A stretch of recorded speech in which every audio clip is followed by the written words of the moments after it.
చూడు, నువ్వు నీ ఆఫీస్లో జరిగే విషయాల గురించి నాకు ఫోన్ చేసి నన్ను డిస్టర్బ్ చేయకు, సరేనా? నేను ఒక ట్రిప్లో ఉన్నాను.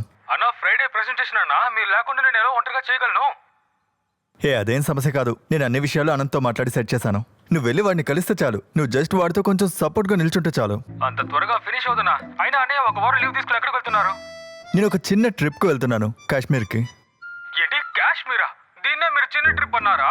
నాతో ఒక్క మాట కూడా చెప్పలేదేంటి? నేను నీతో చెప్పాల్సిన అవసరం నాకేమీ లేదు. సరే. అవును, ఎంతమంది వెళ్తున్నారు? నేను, నా ఫ్రెండ్, ఇంకా తన గర్ల్ ఫ్రెండ్ కూడా వస్తుంది. మరైతే అమ్మోకలేదా? నేను ఇప్పుడు అమ్మ ఒక్కతో ఉండట్లేదు.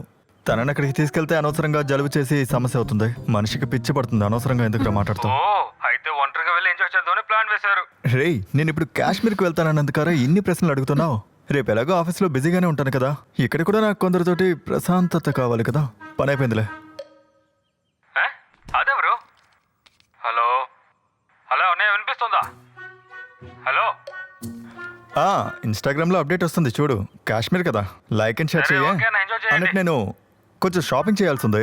కాశ్మీర్ అంటే స్వెటర్స్ అవి ఉండాలి కదా. వెళ్ళండి. ఓకేరా, హ్యాపీ జర్నీ. Thank you.